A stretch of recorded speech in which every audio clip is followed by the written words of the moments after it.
Father, forgive us of any sin that would hinder us from hearing from you. Forgive us of any sin, O Lord, that would hinder us in interacting with you and your word appropriately. Lord, we know that you desire to speak.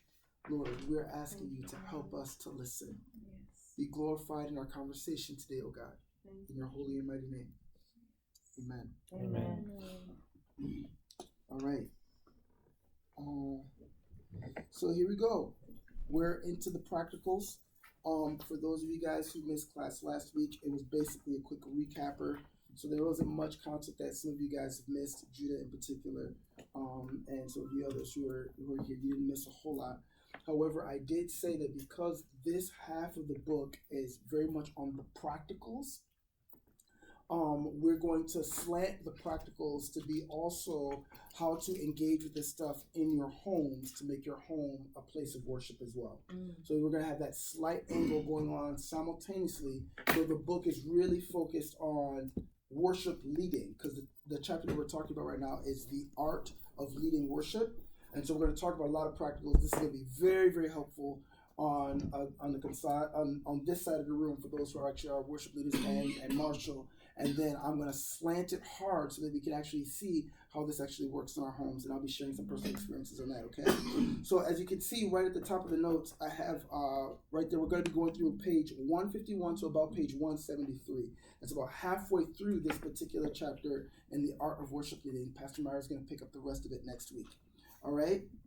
What I did was I broke up the main sections, and I'm going to just start expounding on these points. These are all points that were pulled out of the book for the most part. I added a few more in there because, like I said, I don't believe in insulting your intelligence by just telling you what's in the book. You can read the book. So I'm going to add to that. And I'm also going to give some of the scriptural references because there are certain spots where Bob Sorge was alluding to certain things, but he can state the particular scriptural verse. And I wanted to make sure we touched on those scriptures and verses just to make sure that we are actually pretty good. Marshall, that's for you.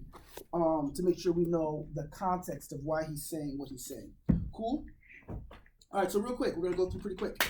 The need for a worship leader. Feel free to stop me as well if something is unclear or if you want me to pull out some more details to build on it, if that's all right. Cool? All right. Their leaders are needed. It helps to focus. Keep us focused in our vision as to where we're going. This is like the need for worship leaders is starting off on page 151.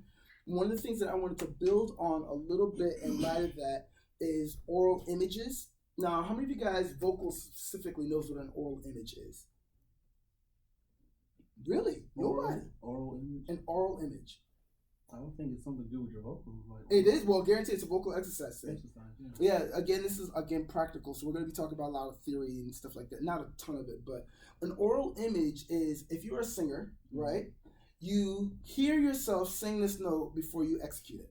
That's called an oral image. So a lot of times we do it without thinking about it. Like if we're singing, especially if you're one of those people who stand up in the shower, you come out, you hold the back brush like a microphone, and you do anything. But sometimes, sometimes you're in the moment and you actually see it and you project this kind of image in the back of your head, and they actually teach you to do this in school, and then you execute and let the sound come out. It's called an oral image.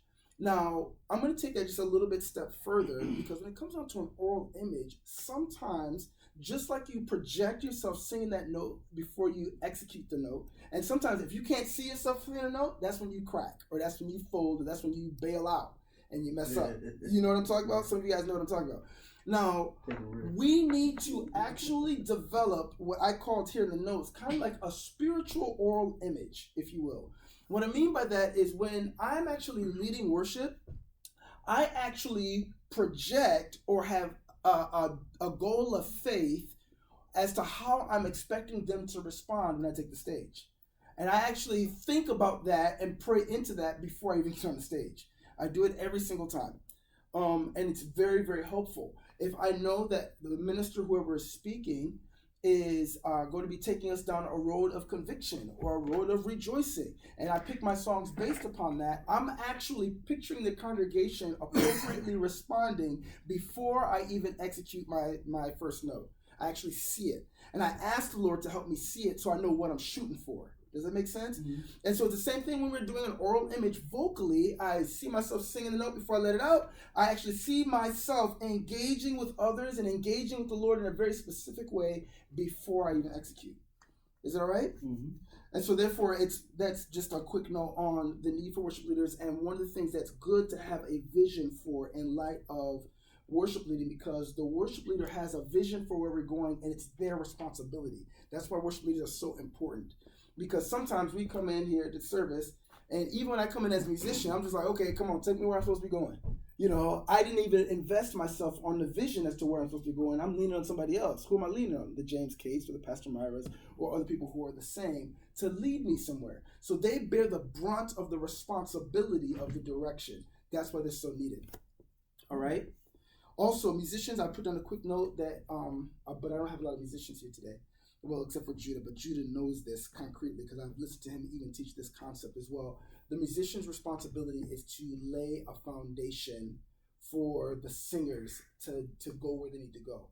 It's almost like the musicians, if I was to give you a visual picture, musicians are like the car. You know, now if we are a high performance car, that worship leader can go wherever they want to go as quickly as they want to get there. If we are not a high performance car, we ain't gonna get there very easy, but we might get there. Does it make sense? So for a musician, we want to dot our I's, cross our T's, own our instruments well so that we can play our instruments effortlessly. The goal is to be effortless so that you can engage all of your mental capacity on the Lord and the one who is giving us direction so that we can actually get us there effortlessly. Mm-hmm. All right? But that's more so for Judah and the musicians. Judah, you can expound on that with those guys too.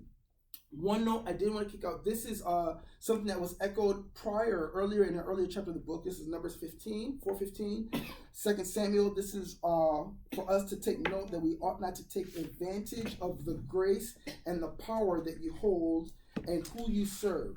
And the reason I put that in there and wrote down those specific scriptures is that we have a responsibility to carry the presence of the Lord, not drive it. We have to recognize that we have the responsibility to carry the presence of the Lord, not drive it. What do I mean by carry, not drive? When the children of Israel got the Ark of the Covenant, they were bringing it home. Were they carrying it or were they driving it? The first time they were driving it. They were driving it. It was on a bunch of oxen. And they were driving the presence back to Jerusalem. And then what happened? Thing tipped over. Who touched it? What's his name? Uzzah. Uzzah touched it. What happened to Uzzah? Dead. Dead on the spot. Died. And David was like, I don't even know what's going on. He was like, I'm confused. He was angry and upset. He said, we're going to leave it right here. All right? And the thing is, they actually were driving the presence of the Lord as opposed to carrying it. The big temptation, and this is actually a bigger temptation for our musicians because our musicians are actually pretty good. It's easy for us to drive something because we're good at it. This is one of those simple places. We talked about this before about like when I've had that struggle with the validity of shout music because that's such a driving thing. And it's so easy for us to drive something and get caught up in the flesh as opposed to, we're driving it and not just carrying it. And now, mind you, I know that even with shout music and everything, there is a legitimate time for it. It's not something that's dead. God is still in it. He does his thing. Though there's a lot of times we try to stir up stuff. But there is times when God is working through that. And I'm just like, hey, if the Lord is in it, let it go. Let it go. You know, however, we have to carry the presence of the Lord. The presence of the Lord should be on you, about you, in and with you and through you. And that's just like how the Levi priests were supposed to carry the Ark of the Covenant on their shoulders. We carry the presence of the Lord when we lead and usher into the presence of the Lord, not drive it. You can't force or manipulate or stir up something. It's not good. And people don't like to be manipulated. Even if they can't immediately identify it, they can feel icky even by encountering it. Does that make sense? Mm-hmm. And that is a great hindrance to your to worshiping. All right. Questions, comments, concerns? Go ahead. Yes, Judah, please. I feel like the state of the church, or not in this church, but the state of, I don't know, I don't want to say the black church, but I feel like people, I feel like it's so indoctrinated in our culture, like driving, trying to stir stuff up, that it's almost expected to the point where You know, like you come to church, it's like, well, I'm trying to get my shout out. You know what I mean? And it's like it's something that is expected of the musicians. It's expected. They come to church, and you said people don't like to be manipulated, but I feel like people have been doing this for so long that that's what they expect now. They expect to be manipulated. They expect to be stirred up, and I feel like they become immune to it. And now it's like I expect it now. It's like I want to be stirred up. I want the show. I want the dance. You know what I mean? But they don't want the presence of the Lord. They want the show. You know what I'm saying? And I feel like there's two sides to it. You know what I'm saying? And I feel like that's not good. You know what I mean? Because it makes it harder for, you know, it's kind of foreign to, you know, musicians that are trying to be sensitive. You know what I mean? To the Holy Spirit, as opposed to, you know, forcing the Spirit on them through certain chords. You know? And that brings a huge stigma that's too. That's where we're at now. You know what I mean? Or maybe we've already been there. That's where, like, I grew up in that type of church, and so, like, with my generation, it's funny to say that, but with my generation, it was it was the stigma of like even falling out was like, oh, like they're pushing it or they're driving the Spirit, and that's what makes even me, like, in those situations feel uncomfortable, because you're like, is this God or is this someone else doing it? So I wasn't planning on running in this direction, but I will throw just a couple notes. When we looked at Isaiah, I studied and studied his name specifically, and Isaiah means a few things. His name means actually, let me just pull out my notes because I think I got it written down over here. But there was an uncertainty with Uzziah's name, and there's a couple other aspects about his name that I found very interesting. I was right. Goat, strength, uncertain. Which I was like, okay, why goat? Why strength? Why uncertain? But it seems like there is a stubbornness is what I get from a goat. There's a stubbornness. There is a strength of which you actually can identify whether you are on the side of the musicians being manipulated, right? Because what Judah highlighted was actually a slight difference in the manipulation. We talked about, I said, Judah, be warned, don't manipulate with your giftedness as a musician. And Judah was saying, well, the other side is actually, what about me being manipulated? I don't want to go there, and people drive me there. And I'm like, I don't really feel this. And he just serves. So there's a manipulation that happens on both sides, right? Well, sorry, it's not to interject. Well, I was thinking about, not that I don't want to be manipulated, but it's like, it's the state of the churches that we are expecting that to happen. Not necessarily I'm being forced to do it, but I feel like it's a part of being a musician now, where you're expected to do that. Like, whether the Spirit is there or not. Like, prime example, I don't want to call him by no names, but when Dante Bowie was here, and not him specifically, but like there was a point where his musicians were like trying to conjure up a shout, right? And Pastor Meyer was not there, but it's not their fault, but it's like it's indoctrinated in all the musicians in this day and age that this is where you're supposed to go, whether the Spirit is there or not. You're supposed to take us there with these chords. You know what I'm saying? And the reason why I bring it up, because I feel like the dangers of that are not taught. You know what I'm saying? Because we just think that it's just what we do.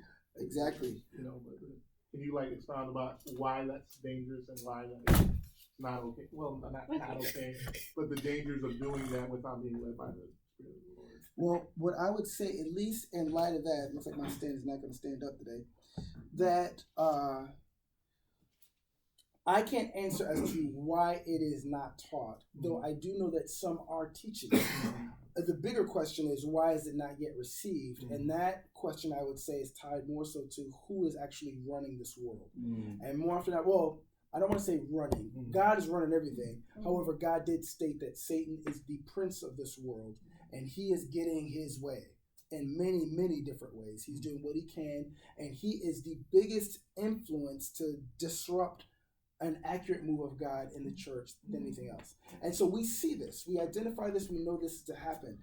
And so for me, the only way out is clear and careful observation of scriptures. And that's why I was even mentioning about Isaiah, because most commentators actually agree that David did not it wasn't that he was just in out and out rebellion as in how he was bringing the Ark of the Covenant back home. It was out of straight ignorance. And we can look around even amongst our own musicians like, man, why are you so ignorant about this? Like, shouldn't you know that this is how we execute 1, 2, and 3? This is how we should live. It's like, I'm not trying to push my convictions, but some stuff is just straight obvious, bro. You don't drink bleach. Right? What are you ingesting in yourself? That's what I'm talking about. Like, there's certain things that we're just like, we hold our heads against and we're like, what are we doing? And so with that, I say, be forewarned, because when we look at Uzziah, his ignorance cost him his life. And we all are aware of the power of the Lord. And that's what brings us all together. Whether it's a fake gathering, quote unquote fake gathering, or a legitimate gathering, people are coming together for power. And some people are messing with fire. And we just have to recognize that, hey, you don't want to be stubborn to say, well, I'm just doing my thing. And that's a stubbornness that's clearly there, which was which is a description of Uzziah's name. He was stubborn, and the dude didn't just, hey, you know what? If I'm doing this or I feel called into this, maybe I should really spend some time investigating this God of whom I serve. Because that's where David failed. He did not look back to see how is the presence of the Lord to be carried in travel. And so he thought, this is a great idea. I'm going to put it on this thing. And sure enough, instead of falling, the guy catches it, dies on the spot, and now David's upset. Lord, why? And he had a bit of a fit about it. Does that make sense? Mm-hmm. So we need to be careful. And Judah, even with all the circles that you are also in, because you actually have a very large sphere of influence, that conviction you can carry by saying, you know what? No, thank you. I'm here because I love you guys. I'm supporting, but I don't just do stuff just to be doing stuff. I really want to make sure that my heart is sincerely engaged, and I will serve rightly and continue to serve, even if because again, it's a delicate balance. You're like, I want to serve, but even while I'm serving, if I will serve even if I'm not necessarily feeling it, because I recognize the importance of praise. However, I do not want God to be maligned in any way. And if I feel like we're going in this way, where we're giving a false representation of who God is, that's where I draw my line. And that would be very, very helpful to make sure we keep a line. Because again, remember, we serve even when we don't feel it. However, there is a place where I'm like, I'm not sure if God really is being glorified in this moment. And I don't want to add to something that God really is not in. Does that make sense? Are we all on the same page? You can sense it too. Like, if you're in that environment, I'm not going to mention any names real quick, but it's a church on the corner of Main and Alexander. And I had to minister there, and it was a program, and prior to everything, it was like real church, everything, everybody was running all over the place. And for me, I'm just like, okay, because you can feel when it's just more, self, when it's more of show. Yeah. So when I got up to minister, it was almost like they were like, because I wasn't doing all that. No, you're right. No, and I wasn't doing all that. I'm not gonna do a show. That's just not doing the and I just Johnson, right, and I was like, wow, Kimbrell, it was. But you can sense when there's really a genuine spirit and when there's a spirit of showism. It's funny you say that, because when you are bringing the true presence of the Lord in a place where there's a show, they don't want to hear it. They don't want to hear it. But the funny thing is, not all the way, not all the time, but most of the time, like when there's like a show and people are just there for the show, and then you come there with I'm here to worship. It's like, well, we don't want that. Not all the time. It's kind of like when we did the concert for Kier. Yeah, and I was thinking about that, but in that instance, they received it. Yeah. You know what I'm saying? Like, I don't know, what we're talking about is when we opened up for Kier Sheard and James Fortune last September, we had the opportunity to do so, and I said, let's bring Church of Love there. And everybody was doing the whole shout thing. Everybody was doing their best church song, their best whatever. And it was cool, but, we got up there and we did Agnus Dei, Good Father, what else? King of My Heart. But it was like the rush of the presence of the Lord came in there. And it's not because we're dope, but we came. It's not. I mean, it's like because came in with a pure heart. We came in with a pure heart. Said we're not here to do all that. Nothing against those that do, but we just want to worship. This is what we do at Church of Love. Let's just do what we do at Church of Love. And it just flooded the atmosphere. Like even like the artists that came out, they were like, "Who was those people?" You know what I mean? It was awesome. But I'm just to say, but the point is, you're right, and Cassandra as well. You're carrying the presence, and you being determined to go against the flow gave God room to breathe on it, and that's all you do. You know, because sometimes you're right, Judah. There's gonna be some places where you walk in there and Jesus told us what to do. He said, if you go up in there, they don't receive you, let your peace come back with you. Keep the dust off your feet and keep moving. But there will be times when your peace will rest on everyone else, and that's good. You know, but both situations and circumstances will occur. We don't want to go in and prejudge. We just go in and serve. And even if and let's say you find yourself in one of those places again, which I'm sure is going to happen in the near future again. When that happens, you go in and say, Lord, I am your servant. Amen. And I actually, the beautiful benefit is that we do have dominion everywhere we go. And so we can walk into even certain areas and say, Lord, I'm going to let this out and let it go. You know what I mean? So here we go. Qualifications. Here we go. Let's hit this real fast. I'm not going to dwell on this unless you have a place that you want me to stop on. This is about page, it says 53. It's supposed to be 153. Sorry about that in the notes. You can fix that. But qualifications of a worship leader. Must be a worshiper, okay? Actually, worshiper, because we had some shady definitions last class. Learn my definitions. But I'm going to use the definition that's in the book. This is on page 153. It says a worshiper is someone who has learned the daily disciplines of submitting to the total lordship of Christ, regardless of personal emotions or circumstances of life. A worship leader must display this quality of heart and life. All right? So you are a worshiper. It is who you are. It defines you. It's not what you do. It's who you are. And because of which, you have to be a worshiper. If you are not a worshiper, and it's not what defines you, you really don't have much business being on the stage. Honestly, you really don't. All right? And I like the fact that Bob Sorge wrote down that it must be a worshiper. All right? You must have a proven spiritual walk. I wrote down Galatians 5:22. Spiritual walk is defined not necessarily by gifts of the Spirit, but fruit of the Spirit. The fruit of the Spirit must abound in you. All right? Must be flexible. All right, now I've added a whole lot into this section here from what was actually in the book. What I wrote down about must be flexible is you must be flexible to styles, venues, demographics, meaning ages, cultures, and cultural norms. The reason why I put that down is especially for those of us who may serve at various different places or other different venues, you must discern who you're with before you start ministering. Don't go up to a church that's predominantly white and you busting out shouting music. You will not be very successful. Just saying. You got to know.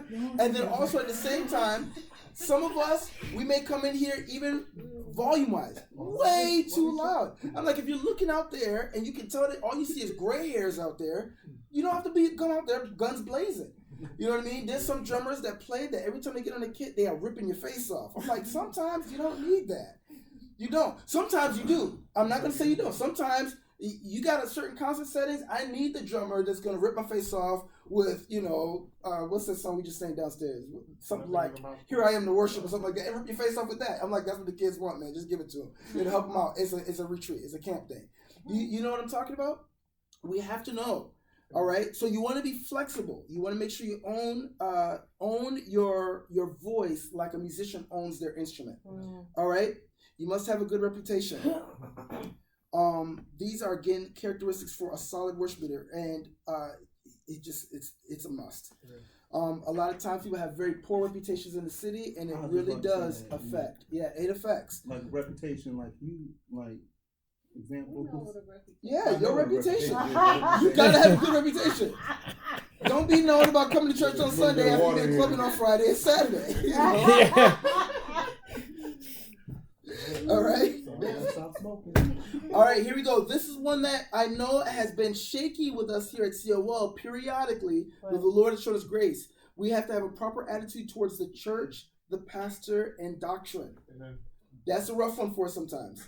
We have to have a proper attitude towards the church, pastor, and doctrine. Now, what I meant by when I put the church, I put down the parenthesis there saying coherent compassion, recognizing God's power. I put that there as a disclaimer or kind of like a disclaimer, and I put it there on purpose because just because you may feel some ill concerning certain things that are happening in the church, or because you're passionate about your church and you're speaking about a fault, that does not mean that you are having a poor attitude. It's because you're righteous and you see the righteousness that God's trying to accomplish in the church that you're speaking against some stuff and say, hey, we got to stop this because this is who we are and we're not living up to who we are. That's okay. Do you guys follow that? It depends who you're saying it to and how you're saying it, correct? Yes, because also at the same time, it's better for you to say to people who are going to change things, whether by prayer, not gossip, say stuff just to say something else, whether by prayer or because they're an authority and they can change something about it. You know, so those are people you want to talk to. You don't just talk to people, just be talking to people, especially the immature people who just got itching ears for gossip. You know, those are the worst. All right? And again, you have a proper attitude towards the pastor and doctrine. All right? That includes God's word. Some people have poor attitude towards God's word. And normally with God's word, it's that we are very complacent. We don't want to consider what God is really saying. And we want to have a healthy understanding. Even if we disagree with some of the scriptures, disagree and take it to the Lord in prayer so he can, you know, chastise you behind. And that's the point. You got to get chastised. Sometimes you're just like, Lord, I don't like your word, but I know that you are right and good. I'm busted, but I don't like this because of what it means. I have to change. Does that make sense? And that's actually real. I'd rather us be real than fake. Like, oh yeah, I agree with everything, and you just doing whatever you want to do. All right. What else we got? Willing to commit to the position. Now, when I put this down, Bob had some notes in there as well, but willing to commit to the position, the part that I really want to lean on is the limiting of one's lifestyle. All right? Now, for me as a worship leader, as a musician, I really have to limit my lifestyle. And it's hard. It's painfully hard. That it means that some movies I can't watch. It just means that I have to limit myself. It means that some things, when everybody else is hanging out late, and I know I got to sing the next day, I can't. Because I have to have the vocal strength to sustain. And unfortunately, I'm not like some of the people here at Church of Love. We got some people here that seal well with vocal cords of steel.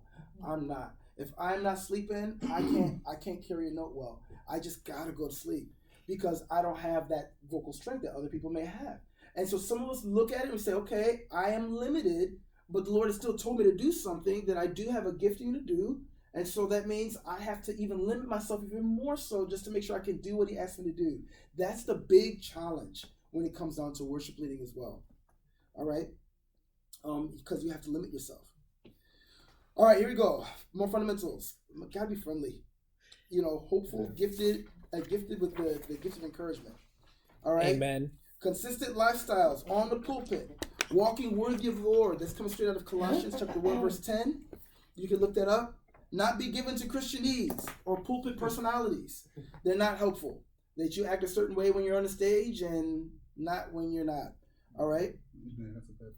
And this is one I didn't expect to run into in the book. He actually dialogued about wardrobe. And you guys can feel free to read the details of that. You don't want to dress in a certain way that's going to lead others to sin. And there's whether they are questioning your wardrobe, whether it's the expenses of it, whether you need to cover up or not.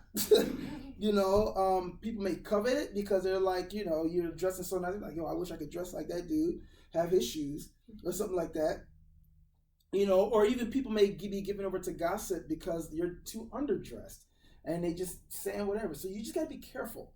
You don't want to stick out like a sore thumb. Now, real quick, we're going to switch this over a little bit to the characteristics again about a worship leader. You want to embrace the desire to be pursued. Okay, I added that in there.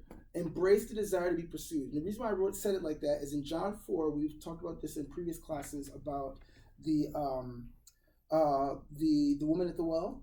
And in John 4, the woman of the well, Jesus said, the Lord is seeking people who will worship him in spirit and in truth. We're going to focus all the way on that first part of the statement where it's the Lord is seeking.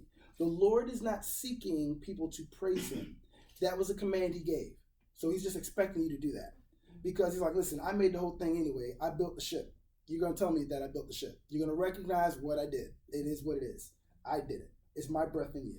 So acknowledge me for it. Mhm. That's kind of the stance. However, again, that worshipful context, like, Lord, I am longing for you, and I will consistently recognize your lordship, your sovereignty, your authority, even when things are bad. Those are the people that the Lord actually pursues. And the thing is, remember, we're looking at this in context of a loving relationship and an interaction. So therefore, we want to be like, come on, think about it. Husbands, wives, men, women, we want to be pursued, right? It's a characteristic that we have that was clearly given from the Lord. And so if we want to be pursued, I'm like, Lord, he actually gave us a hint to say, this is the type of person I pursue. So consider that, all right? Also, we have to have a vision for your home and the people within it to be habitable for God. Now, this is the home piece that I was going to slip in there about being the qualifications of a worship leader. Now, again, same thing for our homes. If we want our homes to be a place of worship, your family can read you when you fake. If you're trying to fake a lifestyle of worship in your house and everybody knows that that's not really who you are, it's really ineffective. That's one of the biggest things that are a roadblock for a lot of people. It's like, man, how do I implement worship in my house? Because they may have a legitimate desire, but everybody's already defined me looking like this because this is what I've always done. So there's room for us to say, okay, I have to do some whatever lifestyle surgery here, cutting some stuff out, changing a few things so that people can actually know that I am one that genuinely loves and fears you, and I want to give my life even wholly to you and encourage others to do the same. Yes, sir. Can I also add to that? Yeah. Because there's a danger in that if you are seen as one type, because my dad was like super into the church, but at home he was abusive with my whole family. Oh, yeah. And it's like, even my mom right now, like, I've been praying for years for her to get saved, but that's a huge hurdle for her because, and even us, like our family, because I remember going to church and literally crying because my dad just did XYZ, but he's out in front of the church acting super nice with all these other people. And so, like, just from a family standpoint, when you are not having a life of worship, but you're appearing to have one here, it's a huge deterrent for your family to know Christ. So, and the best way to break that is by humility. I've shared from the pulpit a few times about the brokenness of my own home. The thing that pulled everything together was when my father humbly apologized. He came very, very low. He was very, very sincere, and he showed his sorrow, and then he pursued to get things right. When people come low and just say, you know what, I'm making a mess of things. I've had to do that with my wife a number of times. Baby, I thought I was doing this right, and I'm just making a mess of things. Please forgive me. I do really want to do things in this way. And it really breaks the atmosphere and gives a great deal of room for God to move, A, for healing, and then B, for restoration. And then he can actually restore. The presence of the Lord really abides in my home. But it was not because I was like the man. I had to come down a number of times and say, I thought I was doing this right, but I had so much more of a religious spirit than I thought I did, that as I was looking at it and looking at my results, because again, I'm a bit practical. What I mean by that is if I'm doing a diet, if I'm trying to lose weight, if I'm trying to gain weight, if I'm doing anything on a diet, there are very specific things that you do to gain or to lose weight. If it's not happening, I'm doing something wrong, right? So if I'm saying, hey, I've been praying for people and nobody's getting healed, well, if I'm praying, I'm obviously doing something wrong. If I'm saying, oh, I have a life of worship in my house and all of my kids are living like hell, I'm doing something wrong. Don't just assume that God done messed up or fell off the throne. So it's best for us to quickly humble ourselves if we're not getting the desired results, if we're putting in a lot of energy, because lots of you put energy in there. We're putting energy in the gym or energy in the diet or energy in this and energy in that. But there's ways where you can put a lot of energy and still be spinning your wheels. You got to go back and be humble and just ask the fundamental question, Lord, where am I missing it? Mm-hmm. And then go from there. Mm-hmm. Because again, we want to build our houses to be houses of worship. We want to build the church to be a place of worship. And if we're not getting the desired result, it's because we're doing something wrong. Mm. And that's all. Just go back. Either we're doing something wrong, or again, if we're having a lot of attack, okay, maybe we're doing something right, and our enemy is trying to obscure things. But even then, that should encourage us when we know we're being attacked. Because there's times when we know we're being attacked, and other times we're just like, it doesn't just happen. And I don't even feel like I'm being attacked. Got it? All right. And quick other note, I just wrote this in here. I don't know why this thought ran to me while I was typing these notes. We go farther together. All right? We just do. It's better. I can go a long way without Judah, but with Judah, I can go even further. It's just the way it is. I'd rather him be beside me as a body. If we're all working together, we'll always get way more done together than if I was to go by myself. All right? All right, here we go. Musical excellence in worship. All right, here we go.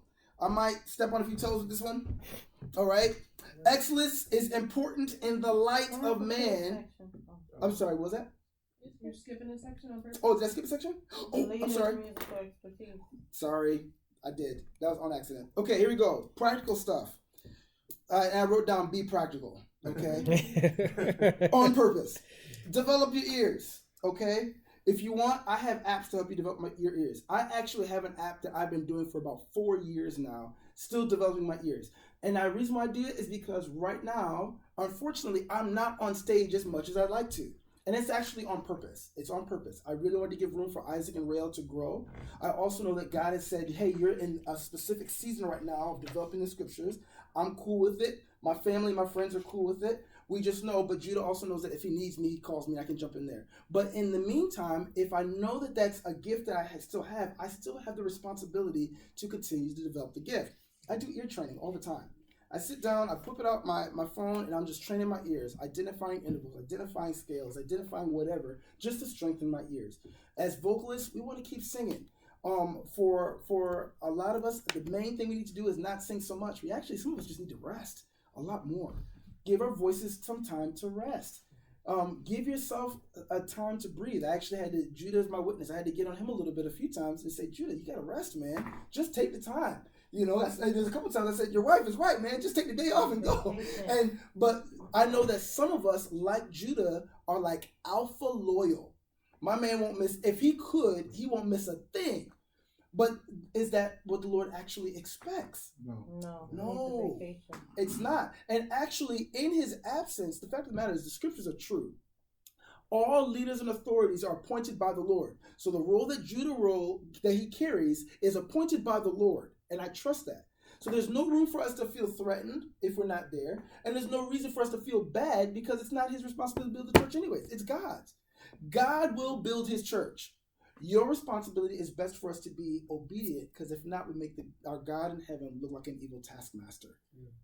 Because he's never expected us to just slave over things nonstop and not enjoy the pleasure that he placed in front of us. He gave us feast, festival days on purpose. They're all through the scriptures. Feast days, festival days, Sabbath days, rest days. He's like, I want you to know that I'm the good God that believes in rest and in increase. He is. We just keep botching it up. Got it? So some of us, we need to rest, all right?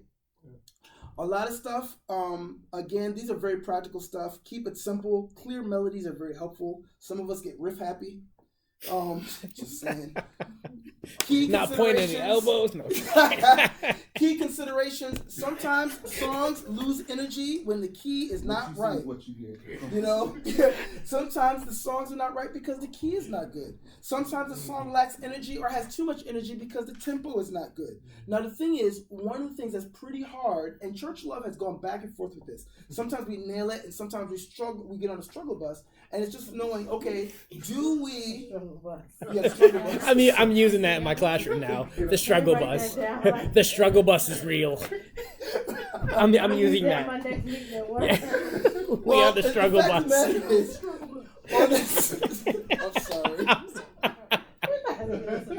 Hashtag focus. Okay, sorry. That was good. I like that word. But if we're on that struggle bus, it's like we're there and we're trying to navigate. And sometimes, let's say James Cate starts singing a song, and I know even for me, I do this too. Sometimes I'm singing a song, but I just want the chorus of the song, but I don't want the song. I just want the chorus. I don't want the same groove that's associated with the song. It's just the lyrical content really fits perfect with what's going on, but the groove does not. So even though I'm flirting with these lyrics, don't do the song. Just stay here, play whatever chord change we're playing. What we did tonight. And let's do that. Yeah. And then we'll see what happens. Does that make sense? Yeah. Now, sometimes we want to do the song because the whole song fits what's going on. Right. But sometimes it's not. Sometimes it's just the lyrical content. It's a piece. And when you flirt that in there and just slip it in. And so that's the kind of stuff that we want to be real sensitive to, of knowing what's going on and taking what we need to accomplish the goal. And so this is actually very, very weighty and skilled stuff. Like, to be able to be so far outside of the picture, to be able to give clear instructions to the musicians of doing these kinds of things. But this is actually what we really want to aspire to be and to do on a regular basis. All right? We need rhythmic stability. In my opinion, Judy, you can take this, though you've heard me say this before, it is good for all musicians to sing all the time. That includes Rael while she's grooving. And I can't even see her because of her hair is rocking. You want to sing. The reason being is the more you sing, it really helps to engage your heart. Got it? Especially with drummers. If drummers struggle with tempo and time, have them sing. They'll clean up their act a whole lot more. Yeah. All right. Now here, this is home stuff. I'm skipping down a little bit for the sake of time. Be mindful of the secular, as it can have very negative implications. Identify the threats, complacency, evil desires, and distractions. Make it a priority to engage God in your home and to know what that looks like. Be comfortable with the changing as the seasons change. Now, the reason why I say that is right now, worship in my house is looking pretty good. Some of you guys know we do communion very regularly in my home now. At least once a week, my family and I do communion together. And it's something for us to do, and it takes energy, meaning we formalize it. I have my kids, we pull out the china, the fine dishes or whatever, and they put the bread out, they cut it up, the kids pour all the grape juice all the way around, and they get really excited. We open up our Bible, we read Corinthians chapter 11, the communion passage, and then we also read Galatians 5:22, the fruit of the Spirit. We pray for one specific fruit of the Spirit for the family. We pray for one for each other that we all pull out. It's like we went to this extent to actually form a family tradition around breaking communion together and keeping the Lord centered. I cannot tell you how much that has impacted my family. You guys, Rael is probably the only one in the room who's ever done bedtime in my home with my kids really young. James, you did bedtime? Okay. Oh yeah, that's right. Because you came on, you stayed with me in KC a few times too. But so we got Judy and Rael. We do bedtime. We read every night. We read 2 chapters of the Bible. We sing a worship song, and we all pray in age order. It's what we do. We've been doing it for years. I've actually read through the entire Bible with my kids, probably about 6 times or so with Zoe. You can get through the entire Bible reading 2 chapters a day in a year and a half. And so we've done it over and over and over again with my kids as they've gotten older. In the earlier times, I still had the Bible with even Rael and probably some of James' signatures in there, because before my kids could read, they wrote their name by the chapters they read. And I did that on purpose so that I can give my kids a Bible and say, hey, baby, when you were too young to read, Rael, Candace Griffin, Karshay, Mia Thompson, their all signatures are all in this Bible, because those are the girls who were babysitting my kids. Does that make sense? And what happens is it's developed something in them. Now, I don't read it all anymore. My kids always read. Now they're all old enough to read, and they read the Bible. Now, the thing is, when you're developing something in your home, it looks good now. It hasn't always looked good. I've had my kids standing on their head while I'm trying to read the Bible, or they're sitting up messing around, or something crazy. All of a sudden, the kids running around the room naked. I'm like, what are you doing? Ah! You're just trying to do bedtime, and you're trying to usher the presence of the Lord in. I'm just saying, let it be cumbersome as it matures. Whenever we do something new, it's going to be awkward. Even when you guys try to do it with your husbands or your wives or roommates, you want to say, let's try to do something different. And it's going to be inconsistent. It's going to be rough. Be determined. God will be in it, and He will help you. Mm-hmm. All right? So that's that, because we are out of time. I'm actually 5 minutes over. So I'm going to close in prayer briefly. That's all I could touch in the notes. I'm sorry. We need to get through like half of them.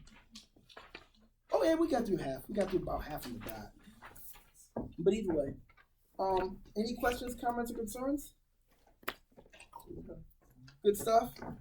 All right. Well, I have a question. Yes. Will we get into, as far as worship and how this relates to sacred dance and like flagging, ushering the Holy Spirit with that? That was in earlier chapters.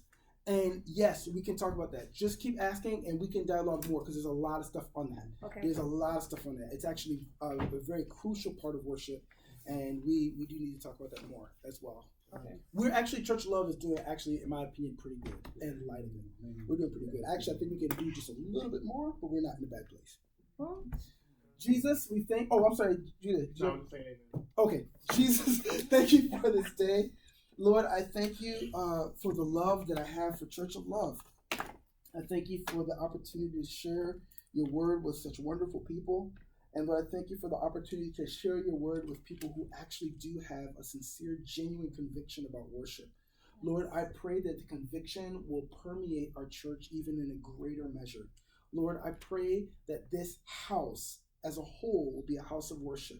Our houses individually, our homes will be places of worship. And I pray that our bodies in and of itself will be a temple that your Holy Spirit will dwell, where there will be no grievances of your Spirit in our house, our homes, or in this house, oh God. Lord, I pray that you would ever be pleased with us, oh God, as we continue to grow in you. Amen. Amen. Church Love, much love.